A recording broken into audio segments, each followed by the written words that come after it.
Innal hamdalillah nahmaduhu wa nasta'inuhu wa nastaghfiruh wa na'udzu billahi min shururi anfusina wa min sayyiati a'malina. May yahdihillahu fala mudilla lahu wa may yudlilhu fala hadiyalah. Wa asyhadu an la ilaha illallah wahdahu la syarikalah wa asyhadu anna Muhammadan abduhu wa rasuluh. Allahumma shalli ala nabiyyina Muhammad wa ala alihi wa man tabi'ahum bi ihsan ila yaumiddin. Qala Allah Ta'ala fi kitabil karim, ya ayyuhalladzina amanu taqullaha haqqa tuqatih wa la tamutunna illa wa antum muslimun. Wa qala ta'ala, ya ayyuhan nasu taqu rabbakumul ladzi khalaqakum min nafsin wahidah wa khalaqa minha zawjaha wa bassa minhuma rijalan katsiran wa nisaa'a wattaqullaha alladzi tasaaluna bihi wal arham innallaha kana 'alaikum raqiba.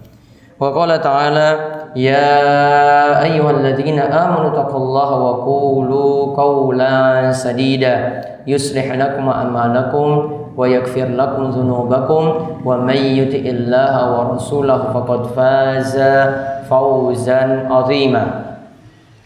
Fa inna asdaqal hadisi kitabullah wa khairal huda huda Muhammadin sallallahu alaihi wasallam wa syarrul umuri muhdatsatuha wa kullu muhdatsatin bid'ah wa kullu bid'atin dhalalah wa kullu dhalalatin finnar.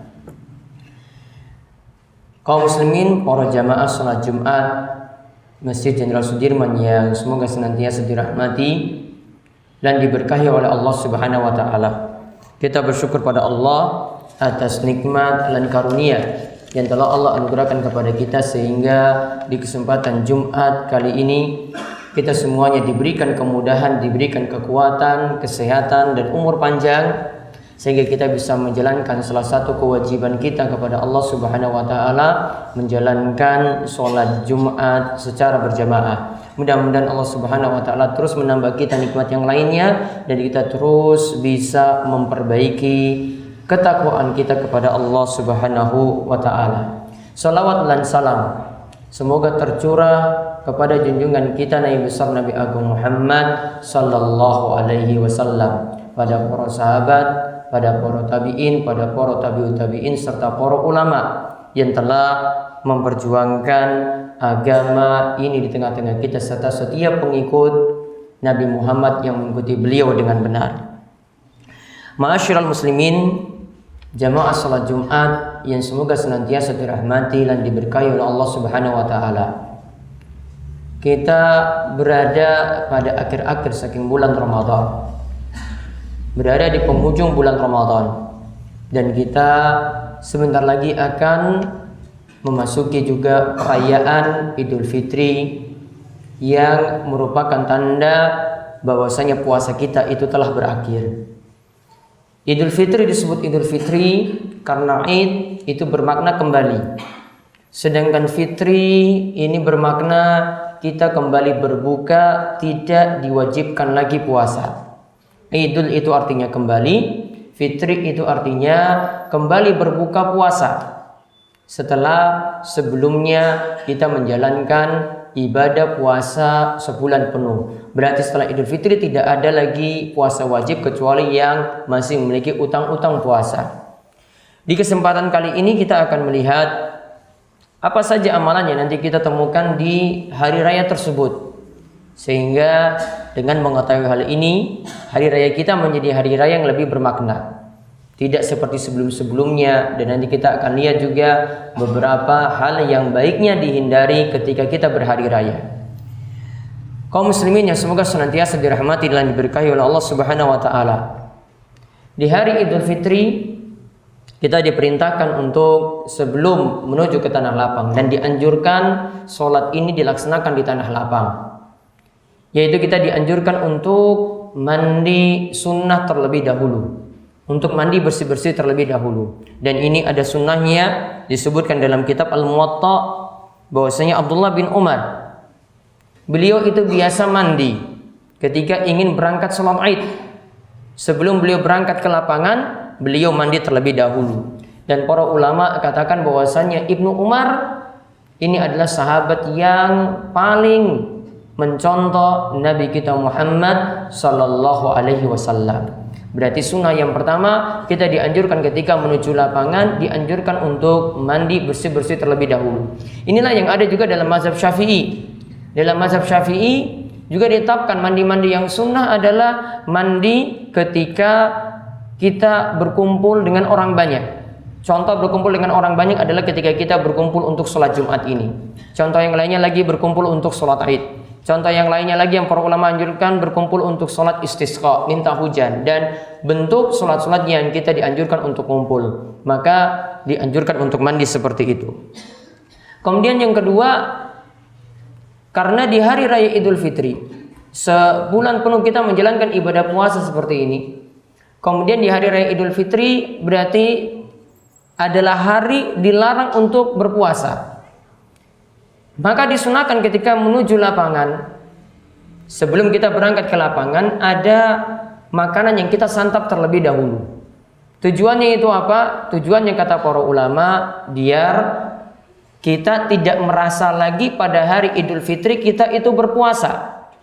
Biar tidak merasa lagi hari di Idul Fitri itu kita berpuasa. Oleh karena itu, ya dianjurkan untuk menyantap ya makanan-makanan ringan seperti yang dianjurkan oleh para ulama dengan menyantap kurma. Ya, menyantap kurma atau makanan-makanan yang ringan yang lainnya selain itu, ini yang dianjurkan ketika kita hendak menuju lapangan. Namun ini berbeda dengan nantinya pelaksanaan sholat Idul Adha. Kalau sholat Idul Adha dianjurkan nanti kita menyantap daging kurban kita. Sehingga sebelum menuju ke lapangan kita dianjurkan tidak makan terlebih dahulu, biar nanti lebih puas untuk menyantap daging kurban sendiri. Kemudian yang ketiga lagi yang dianjurkan adalah kita berbanyak takbir. Karena Allah Subhanahu wa taala memerintahkan kita ketika kita telah menjalankan ibadah sebulan penuh. Allah Subhanahu wa taala memerintahkan walitukmilul iddata walitukabbirullaha ala ma hadakum wa la'allakum tashkurun. Hendaklah kalian menyempurnakan bulan Ramadan ini, laksanakan puasa sebulan penuh. Setelah kalian jalankan puasa, maka bertakbirlah kalian itu kepada Allah atas petunjuk yang telah diberikan kepada kalian, supaya kalian menjadi orang-orang yang bersyukur. Maka tanda kita itu bersyukur pada Allah Subhanahu wa taala kalau kita menjalankan ibadah puasa sesasi penuh, sebulan penuh, kita diperintahkan di akhir bulan setelah Ramadan ini sempurna, kita diperintahkan untuk memperbanyak takbir. Kalau kita lihat dari riwayat-riwayat yang ada, Rasulullah SAW itu bertakbir saat beliau keluar dari rumah menuju sholat Idul Fitri. Nabi terus memperbanyak takbir sampai datang ke lapangan. Namun kalau kita lihat dari konsekuensi dari ayat tadi, ya, para ulama juga ada yang menganjurkan sejak malam. Ketika matahari itu sudah tenggelam, tanda kita sudah berada di 1 Syawal, maka sejak itu kita dianjurkan untuk memperbanyak takbir. Takbirnya ada beberapa riwayat yang menyebutkan tentang bentuk takbir ini. Ada riwayat dari Ibnu Abi Syaibah dengan sanad yang sahih dari Ibnu Mas'ud, di mana Ibnu Mas'ud itu kalau bertakbir di hari-hari tasyrik. Karena di hari tasyrik setelah para jamaah haji itu melempar jumrah, yaitu jumrah Aqabah, di hari tasyrik mereka diperintahkan untuk memperbanyak takbir, yaitu takbirnya Allahu Akbar, Allahu Akbar, la ilaha illallah, wallahu akbar, Allahu akbar, walillahil hamd. Dalam riwayat Ibnu Mas'ud diriwayatkan oleh Ibnu Abi Syaibah ini takbirnya 2 kali, Allahu Akbar, la ilaha illallah, Allahu akbar, walillahil hamd. Namun dalam riwayat yang lainnya diriwayatkan juga dalam riwayat Ibnu Abi Syaibah, ya, disebutkan takbirnya 3 kali. Disebutkan dengan takbir Allahu Akbar, Allahu akbar, Allahu akbar, la ilaha illallah, wallahu akbar, walillahil hamd. Sehingga yang sering ditanyakan di masyarakat, boleh takbir 2 kali atau 3 kali? Dua-duanya boleh. Ya, tidak ada permasalahan sama sekali. Ada yang mau bertakbir 2 kali, dipersilahkan. Ada riwayat Ibnu Syaibah yang menyebutkan seperti itu. Ada yang mau bertakbir 3 kali juga, tidak ada masalah. Bahkan Ibnu Taimiyah itu katakan, yang disebut bertakbir, kalau kita bertakbir cuma mengucapkan Allahu Akbar, Allahu Akbar, Allahu Akbar, Allahu Akbar, itu sudah masuk dalam sunnah takbir. Ya, sehingga ini tidak perlu jadi perdebatan di masyarakat. Ya, ada yang sempat memprotes, yang mengkritik, yang bertakbir itu 3 kali itu tidak boleh karena riwayat cuma menyebutkan 2 kali. Tidak benar. Yang benar yang menyebutkan takbir 2 kali boleh, yang menyebutkan takbir 3 kali juga boleh. Bahkan ada bentuk-bentuk takbir yang lainnya dari Ibnu Mas'ud juga diriwayatkan dari Al-Muhamili. Dia menyebutkan takbirnya Allahu Akbar kabira, Allahu Akbar kabira, Allahu Akbar wa ajal, Allahu Akbar walillahil hamd. Bentuknya lagi berbeda. Maka bentuk takbir ini selama tidak menyalahi aturan, bentuknya mengagungkan Allah Subhanahu wa taala, tanda rasa syukur kita kepada Allah di akhir Ramadan telah kita jalankan, maka bentuk seperti itu dibolehkan ketika kita ingin bertakbir. Kemudian yang disunahkan lagi yang keempat, kita disunahkan untuk mengucapkan selamat. Mengucapkan selamat atau dalam istilah Arabnya itu adalah at-tahni'ah. Ini dianjurkan juga ketika kita sudah masuk pada hari raya. Bentuk seperti ini kita mengucapkan selamat Idul Fitri. Bentuknya lagi misalnya dengan ucapan yang biasa diucapkan oleh para sahabat, taqabbalallahu minna wa minkum. Ada juga yang riwayat lagi yang menyebutkan tukub bila minna wa minka, menggunakan fi'il majhul. Ya, tukub bila minna wa minka, moga diterima dari kami dan dari kalian. Ya. Ada juga tadi dengan taqabbalallahu minna wa minkum. Ini yang ma'ruf, ini yang terkenal di antara ucapan para sahabat. Atau juga ada anjuran beberapa ulama juga dengan ucapan minal aidin wal faizin. Ya, kita kembali dan meraih kemenangan. Minal aidin wal faizin, kita kembali dan meraih kemenangan. Ini ucapan-ucapan yang masih dibolehkan ketika kita masuk dalam Idul Fitri tadi. Jadi ucapan selamat ini ucapan yang mubah. Artinya boleh dengan ucapan apapun, Sugeng Riyadi, dengan ucapan selamat Idul Fitri, dengan ucapan ya selamat-selamat yang lainnya, ya yang bentuk apalagi bentuknya itu adalah doa, kita saling mendoakan. Moga Allah menerima amalan kita dan juga amalan kalian. Ini adalah doa-doa yang sangat baik ketika kita ucapkan saat kita berhari raya.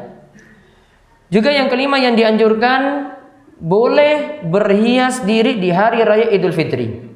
Artinya kita memakai pakaian yang terbaik ketika itu. Bahkan Nabi SAW menspesialkan ketika khutbah Jumat, hari Jumat beliau punya pakaian sendiri. Ketika menyambut tamu beliau punya pakaian sendiri. Ketika perayaan Idul Fitri juga Nabi SAW punya pakaian sendiri. Maka menunjukkan bahwasanya boleh kita mengistimewakan pakaian-pakaian tertentu di hari raya Idul Fitri tadi. Kemudian yang keenam yang dianjurkan lagi adalah ketika kita pergi dan pulang. Saat pergi sholat Id, ya dianjurkan untuk lewat jalan yang berbeda. Ya, artinya pergi lewat satu jalan ini, pulangnya lewat jalan yang berbeda. Kalau memungkinkan, kalau tidak memungkinkan tidak ada paksaan.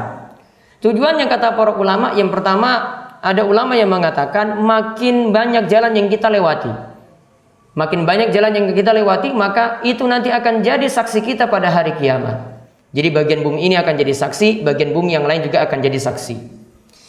Juga tujuan yang lainnya, di antara para ulama katakan makin banyak tempat yang kita lewati berarti makin banyak zikir di situ, karena makin banyak takbir di situ. Kemudian di antara yang ulama lain juga mengatakan supaya kita bisa menampakkan syiar Islam itu seperti apa ketika kita lewat jalan-jalan yang berbeda tadi. Intinya, marilah kita nanti menyambut hari raya kita dengan sukacita, ya, dengan kegembiraan. Jangan membuat hari itu sebagai hari kesedihan, namun ini adalah hari kegembiraan karena kita kembali berbuka puasa lagi ketika itu.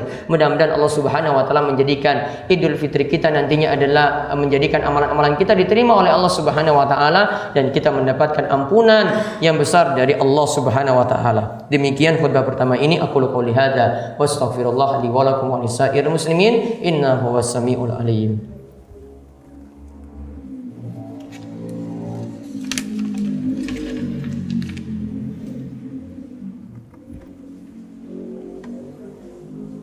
Alhamdulillahirabbil alamin, hamdan katsiran thayyiban mubarakan fihi kama yuhibbu rabbuna wa yarda. Wa asyhadu an la ilaha illallah wahdahu la syarikalah wa asyhadu anna Muhammadan abduhu wa rasuluh. Allahumma shalli ala nabiyyina Muhammad wa ala alihi wa man tabi'ahum bi ihsanin ila yaumiddin. Kaum muslimin yang semoga selalu dirahmati oleh Allah Subhanahu wa taala. Kalau yang telah dijelaskan tadi 6 amalan yang bisa kita lakukan di perayaan Idul Fitri. Ini amalan-amalan yang membuat Idul Fitri kita terasa berkesan.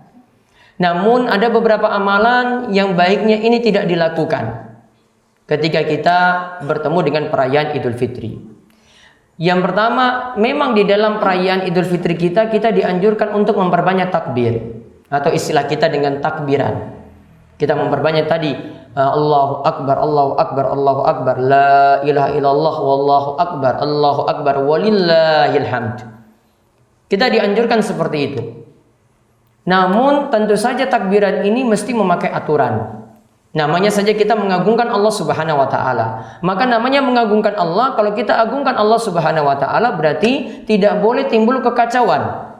Tidak boleh timbul keonaran. Tidak boleh sampai mengganggu ya rasa aman yang ada di masyarakat. Maka kami nasihatkan kepada para takmir yang hadir dalam khutbah Jumat ini, para tokoh masyarakat yang hadir dan juga pihak keamanan yang hadir pada kesempatan kali ini, ya kami beritahu bahwasanya dalam Islam memang dibolehkan untuk takbiran seperti itu, namun ada aturan-aturan. Di antara aturannya tidak boleh untuk mengganggu yang lain. Maka tidak pantas ya kita ingin mengagungkan Allah kok malah kita membawa petasan-petasan, membawa bunyi-bunyi yang mengganggu orang lain. Ya, karena beberapa kasus di tengah masyarakat kita, masyarakat Panggang sendiri belum sadar hal ini. Ya, anak-anak muda terutama ketika merayakan Idul Fitri di malam takbiran, mereka membawa petasan-petasan, bahkan bukan petasan yang kecil-kecil yang dijual di pasaran. Ya, namun mereka membuat rakitan-rakitan sendiri dengan menggunakan botol dan diisi dengan spiritus sehingga menimbulkan suara yang amat besar dan mengganggu lingkungan tentunya. Ya, maka jangan cemari rasa aman yang sudah ada, malah dikotori dengan yang sebenarnya kita ingin mengagungkan Allah lewat takbiran, kok malah menimbulkan keonaran ketika itu. Jadikanlah malam Idul Fitri itu dengan malam yang tenang, malam yang memang tujuannya kita untuk bertakbir, untuk mengagungkan Allah Subhanahu wa taala sebagai rasa bentuk syukur kita kepada Allah Subhanahu wa taala. Kalau kaum muslimin menyadari ini semuanya, maka akan timbul rasa aman di tengah-tengah masyarakat kita. Kemudian juga dalam perayaan Idul Fitri sendiri, mohon juga diperhatikan agar tidak terjadi pemborosan yang banyak. Memang pemborosan tadi bisa kita lihat dari petasan yang dihabiskan foya-foya, ya, juga dari bentuk penghamburan uang yang lainnya. Bahkan ada mungkin yang dengan tujuan-tujuan yang haram. Ingat, yang namanya pemborosan ini sangat diwanti-wanti sekali oleh Allah Subhanahu wa taala. Allah ingatkan wala tubazzir tabdzira innal mubadzirina kanu ikhwan syayatin. Disebutkan dalam surat Isra ayat 26-27, ingatlah, janganlah kalian boros-borosan. Karena yang namanya boros itu hanyalah menjadi saudara-saudara setan saja. Maka jangan perayaan ini kita juga kotori dengan melakukan pemborosan yang banyak, menghabiskan makanan yang banyak atau menghabiskan uang untuk hal-hal yang sebenarnya sia-sia. Bukan makna untuk kita bersyukur, malah terlalu menghabiskan uang bukan pada tempatnya. Yang lebih tepat, jadikanlah Idul Fitri ini sebagaimana dikatakan oleh para ulama di masa silam. Disebutkan oleh Ibnu Rajab Al-Hambali dalam kitabnya Lataiful Ma'arif. Beliau mengatakan orang yang keluar dari Ramadan, artinya ketika dia masuki Idul Fitri, harusnya keadaannya adalah seperti bayi yang baru dilahirkan yang bersih dari dosa-dosa. Harusnya keadaan orang ketika masuk Idul Fitri adalah orang yang seperti bayi yang saja baru lahir, yang dimana bayi yang baru lahir itu bersih dari dosa-dosa yang ada. Maka jadikanlah Idul Fitri kita ini menjadi lebih baik, ya. Ramadan kita yang kita jalankan sebulan penuh ini menjadi berkesan, artinya sebelum Ramadan dengan sesudah Ramadan itu berbeda, artinya berbeda menjadi lebih baik. Yang susah atau sulit untuk sholat, marilah untuk sadar untuk kembali sholat dan sujud pada Allah Subhanahu wa taala. Dan yang sulit untuk datang ke masjid, marilah juga untuk sadar, marilah kita menjadikan Ramadan ini menjadi Ramadan yang berkesan. Dan juga mudah-mudahan ini sebagai bentuk syukur kita kepada Allah, kita tunjukkan dengan kita menjadi lebih baik setelah pas bulan Ramadan. Kaum muslimin yang semoga selalu dirahmati oleh Allah Subhanahu wa taala, di akhir khutbah kami ingatkan juga untuk memperbanyak selawat kepada Nabi. Siapa yang memperbanyak selawat kepada beliau, maka akan dibalas oleh Allah Subhanahu wa taala satu selawat dibalas dengan sebanyak 10 kali selawat. Inna Allah wa malaikatahu yusalluna ala nabi ya ayyuhalladzina amanu sallu alaihi wa sallimu taslima. Allahumma salli ala Muhammad wa ala ali Muhammad kama sallaita ala Ibrahim wa ala ali Ibrahim innaka Hamidun Majid. Allahumma barik ala Muhammad wa ala ali Muhammad kama barakta ala Ibrahim wa ala ali Ibrahim innaka Hamidun Majid. Marilah kita panjatkan doa pada Allah, mugi-mugi setiap doa kita diperkenankan oleh Allah Subhanahu wa taala. Allahumma ighfir lil muslimina wal muslimat wal mu'minina wal mu'minat al ahya'i min wal amwat innaka sami'un qaribun mujibud da'wah. Allahumma alif baina qulubina wa aslih dhata bainina wahdina subul salam wa najina minadh dhulumati ilan nur wa jannibna al-fawahisha ma dhahara minha wa ma batan wa barik lana fi asma'ina wa absarina wa qulubina wa azwajina wa dhurriyyatina wa tub alaina innaka antat tawwabur rahim waj'alna syakirina li ni'amika musannina bi 'alaika qabilina laha wa timmaha alaina. Allahumma inna nas'aluka ilman nafi'a wa rizqan thayyiba wa amalan mutaqabbala. Allahumma taqabbal a'malana fi Ramadan. Allahumma taqabbal a'malana fi Ramadan. Allahumma taqabbal a'malana fi Ramadan. Rabbana atina fid dunya hasanah wa fil akhirati hasanah wa qina adzaban nar. Wa sallallahu ala nabiyyina Muhammadin wa ala alihi wa sahbihi ajma'in wa man tabi'ahum bi ihsan ila yaumiddin wa akhiru da'wana anil hamdulillahi rabbil alamin.